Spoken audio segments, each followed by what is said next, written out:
très peu de personnes connaissent Khalil Esneh, un homme d'affaires singulier qui se vêtit à respecter des principes divins. Du millionnaire, il devient mendiant qui ose le croire, suivant son histoire. Son père Khalil Ali, grand homme d'affaires, c'est tout naturellement que Khalil Esneh hérite du sens des affaires familiales. À l'âge de 11 ans, Khalil Esneh avait son propre commerce. Il vendait des cigarettes en détail sur un tablier dans la commune de Abou-Bogar. Grâce à ses économies, il s'achète une Céleste, une moto électrique. En 1955, Khalil Esneh est adopté par le roi Dani Bilekro, Nana Kwao Bile, qui lui donne le nom de Nana Kwao Bile II. Le voilà ainsi devenir l'une des têtes couronnées de la région de l'Indéné du Hablin. En 1963, il est propriétaire d'un champ de manioc de 1000 mètres carrés. Très vite, Khalil gravit les échelons. Aussitôt, il abandonne les études, car pour lui, le système scolaire ne lui correspond pas. L'une des passions de cet homme est la musique. C'est alors qu'il monte en 1968 un orchestre musical dénommé les Jeans, avec des artistes comme Wediped, Actu et Groby Beber. À 25 ans, Khalil Esneh est milliardaire, grâce à des entreprises qui créent. Cette nouvelle vie de riche lui fait perdre la tête. Il mène une vie à 100 à l'heure, sans se soucier de son avenir et celle de sa famille. C'est la folie des grandeurs. Mais il est rattrapé par ses erreurs. Dans les années 90, il perd tout et se retrouve au fond de l'abîme.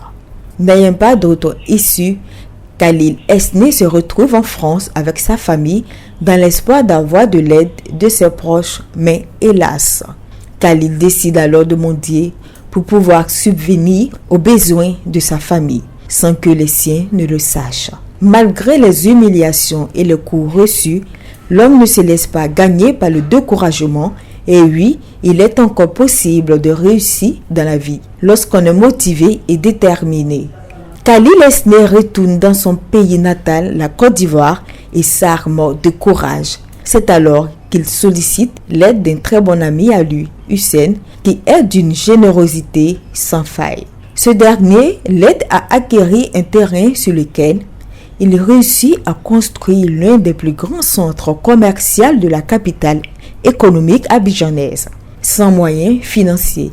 Oui, cela paraît irréaliste, mais c'est une histoire qui surprend plus d'un. Comme le dit l'adage, la chance sourit aux audacieux.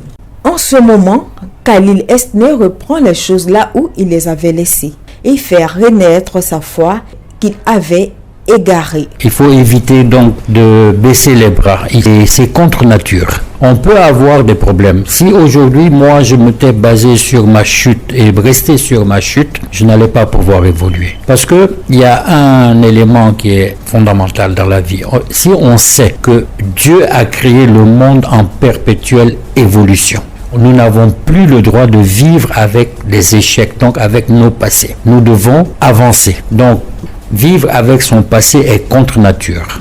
Parce que Dieu a créé le monde en perpétuelle évolution. Et à ce titre, moi je pense que ceux qui sont découragés, ceux qui pensent qu'ils ne peuvent pas, il y a un manque de foi. Avant de dire un manque de confiance en soi, il y a un manque de foi en Dieu. Il remonte la pente, se lance dans des affaires et ouvre sa propre microfinance. Khalil Esneh, de la décadence à la gloire, le mendiant redevenu milliardaire. Nana Kwao Bile II, avec sa fondation Afrique Soleil, multiplie les actions en faveur des démunis et des associations féminines.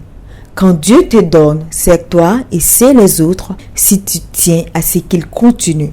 Une pensée qu'il ne cesse de prôner autour de lui. Je n'ai pas inventé, je n'ai rien fait. J'ai une grâce divine. C'est Dieu qui m'a guidé et qui m'a protégé. D'abord en m'aidant à chercher à comprendre pourquoi cette chute du milliardaire à la mendicité. Donc j'ai interrogé. Je dis, qu'est-ce que tu veux de moi? Pourquoi? Qu'est-ce qu'il y a? Qu'est-ce que je t'ai fait? Parce que Dieu aime les audacieux. Quel que soit l'endroit, discutons avec Dieu. Parce que même là, il voulait me tester dans ma patience vis-à-vis de lui et voir la foi que j'avais en lui. Dieu m'a fait comprendre par des messages de Dieu et rien d'autre. Il m'a dit, quand je te donne, c'est pour te servir et servir, si tu veux que je continue. Or, quand je regarde mon rétroviseur, donc mon passé, il m'a donné, je me suis servi, mais je n'ai pas servi. Et c'est là que j'ai découvert que Dieu, même, il m'a utilisé comme une serpillière pour me faire comprendre que je ne suis rien sans lui. Et je l'ai compris. Ce philanthrope se dit engagé pour la cause de la femme. Khalil Esneh, c'est aussi un patron exemplaire, un conseiller et surtout un père pour toutes ces personnes qui le fréquentent. Cet africanisme dans l'âme se bat pour la conservation de nos cultures africaines, nos traditions africaines et plus particulièrement pour la préservation de la paix.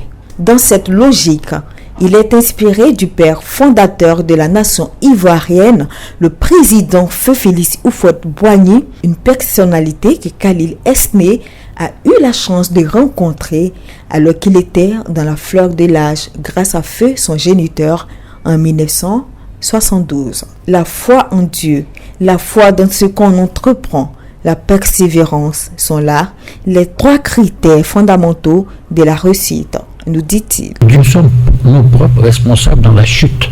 Dieu est amour, il ne peut pas nous faire du mal. Nous créons, parce que Dieu nous a créés et on a le libre arbitre entre le bien et le mal. Il nous a donné cette liberté. Tu veux faire du mal, fais. Tu veux faire du bien, fais. Il nous a créés libres dans son amour. Mais dès qu'on tombe, parce que nous avons créé une situation qui nous a fait tomber nous-mêmes, il nous met la clé devant nous. Tant qu'on ne dit pas « Oh mon Dieu », comment je vais faire, on ne verra jamais la clé. Ça veut dire qu'on veut se battre nous-mêmes, on l'oublie. Et pour ça, il faut savoir écouter, il faut savoir baisser les bras et dire « je m'incline ». C'est une des raisons d'une réussite. Et quand on veut entreprendre une affaire, il y a 3 critères pour la réussite. Le premier critère, la foi en Dieu. Le deuxième critère, la foi de ce que nous voulons entreprendre. Croire. Et le troisième critère, c'est la persévérance. Voilà les clés que Dieu m'a données pour rebondir. Totalement éviter, il faut éviter donc, je disais, de baisser les bras. C'est contre nature. On peut avoir des problèmes. Si aujourd'hui, moi, je m'étais basé sur ma chute et resté sur ma chute, je n'allais pas pouvoir évoluer. Parce que il y a un élément qui est fondamental dans la vie. Si on sait que Dieu a créé le monde en perpétuelle évolution, nous n'avons plus le droit de vivre avec des échecs, donc avec nos passés. Nous devons avancer. Donc, moi j'ai dit, ici c'est bien écrit, vivre avec son passé est contre nature. Parce que Dieu a créé le monde en perpétuelle évolution. Donc il faut toujours aller de l'avant. Et à ce titre, moi je pense que ceux qui sont découragés, ceux qui pensent qu'ils ne peuvent pas, il y a un manque de foi. Avant de dire un manque de confiance en soi, il y a un manque de foi en Dieu. Et je pense que c'est l'élément moteur, la foi en Dieu. Je n'arrêterai jamais de le dire. Aujourd'hui, Khalil Esneh, cet homme charismatique qui force le respect, n'a plus de limites dans ses actions. Khalil Esneh, un homme, une histoire, une vision.